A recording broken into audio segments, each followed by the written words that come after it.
I know you like food photography and want to share your recipes and help your clients with food photography to grow their business, to grow their Instagram page. But the one thing that you struggle with is you don't understand, be it you watch on Pinterest or on Instagram, you are unable to understand and decode how these people might have shot this amazing food photos that are on their platforms, right? So that's the whole goal for this 30 days series. My name is Prathamesh, and this is day 18 of 30 days of food photo breakdowns, where we break down the food photos that we get from Pinterest and on Instagram, just to understand where is the lighting coming from, the visual aesthetics aspect of it. Try to pre-visualize everything so that when you go to the shooting place, you are actually confident in how this food photo must have been shot, right? So you can do it for yourself as well. So quickly, let's dive in. What is the lighting? Let's see. Perfect. So here we have a very interesting and a cute and a amazing food photo that I got from Pinterest. I was just scrolling Pinterest before a few minutes ago. And the best thing that I saw on this food photo are a couple of things actually. There's a, like, if I just give you some intangible information, that means like it does not make sense, but it adds a nice emotion to this picture, right? So if you visualize it, if you keep your inner child alive, this white color cream kind of acts like a cap on a child's head, right? So just try to imagine, like, if this is a cap on a child's head, and he's sitting on an edge of a place, right? So this is what I'm able to imagine after I look at this image. So that's why this image attracted me. It caught my attention, right? So let's try to understand where is the lighting coming from, and let's get serious. Perfect. So food photography is something, I mean, you don't have to get serious. Food photography is something super fun, super interesting. It engages your senses. It calls you to shoot it. It calls you to, of course, eat it. It calls you to motivate other people with your food photos, right? So it's a very amazing skill. I would highly, highly, highly recommend you to get started with food photography. Super simple. You don't need expensive DSLRs or anything like that. Get started with your mobile phones, and you can check out my YouTube videos. I have a whole list of the past 17 days which I have been trying to break down the food photos that I'm seeing, right? So from the lighting perspective, this food photo, if you can see, this has a nice top down lighting, right? So let's say if I have my shadow like this, I can outline the shadow like this. So let me just change the color. It's much better that way. Yeah, so if I have this mustard yellow color, yes, perfect.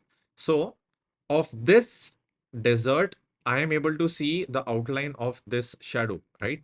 That means the lighting angle must have been something like this. So if I show you from a different perspective, if let's say this is the edge of the table, this is the edge of the table. Let me just draw an edge. Yeah, perfect. And this is the food subject. It's somewhere right outside the edge, right? So there is a light that is hitting the desert from this angle. And if you can see from the outline of the shadow, this definitely is a harsh light. It's not a soft light, it's a harsh light. You can see the clear outline of that shadow, right? That means it's a harsh light, and it's from the top down somewhere over here, right? So that's why it's able to create this nice look. Now, talking about the perspective of this photo, the whole beauty, the big idea behind this food photo is the perspective of how it has been shot, right? So for that, to help you understand what is the perspective, the camera must have been over here, right? So this is the camera. It's a head-on angle shot, right? And I am able to see two colors. I am able to see two colors. What are those? One is this one, right? So let me draw it in front of you. One is this one, and one is the darker green color of the backdrop, right? So let me drop this. Yeah. So it's this. So there are two colors. One is the light green, which you can see at the edge of the table, and one is the darker green one, which is showcasing the nice difference of colors, right? So there's an edge, maybe a cuboid You can make it at your home as well. Just get some paints and either do acrylic painting, water painting, or just get some like spray paints that you get from like this stores, like painting stores. So you can spray your wooden cubes. You can get it from, let's say, आप मिस्त्री से बुला सकते हैं. If you understand Hindi, you can go to your nearby carpenter and ask them to cut like a um, how do I call it, like 6 inch by 6 inch cube from a wood, like wastage wooden piece, and you will get it for cheap, right? You may get it under 200, 300 as well. So you can use that as an elevation, as a surface, as a platform, and you're keeping that the desert on top of it, and you are able to see from this perspective. I'm able to see two colors, one light green and second dark green. So, and most probably the darker green color is through Photoshop. This food photographer might have just removed the background color and added a solid color in the Photoshop, right? So that's a possibility as well. But you can definitely create something like this, similar to this, with just 10 rupee, 20 rupee solid colored chart papers from your stationery store as well, right? So don't get worried if you do not understand Photoshop for right now. Your goal for the first month to the third month or 6 months itself is to understand the basics of shooting. Don't get bogged down with too much technicalities, which DSLR, which mirrorless, which Sigma lens, which AD200 lighting. Don't worry about that, right? Just focus on decent lighting, focus on the decent visual aesthetics of your photo, and then work on it right afterwards. Improvements are always there, but improvements won't be there if you just stop by getting overwhelmed with a lot of information, right? So stop that.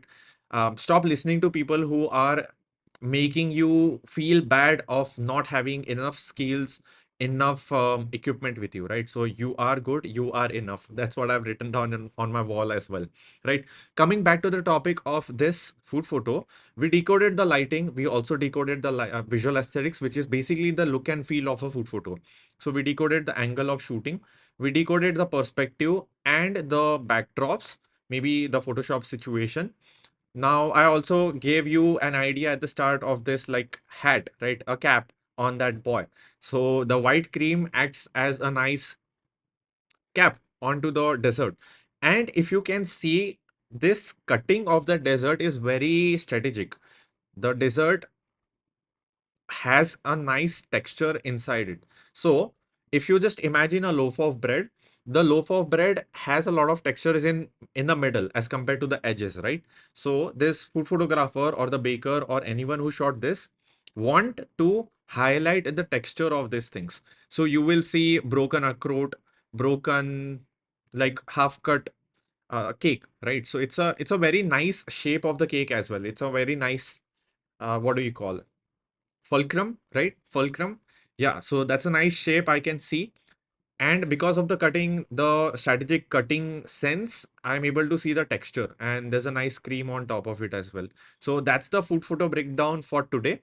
And if you want to learn how do you shoot these amazing food photos with just your mobile phones, I highly would suggest you to join the 7-day food photography challenge, where I help you on how to shoot these food photos with just your mobile phone, right? So it's the first link in the description.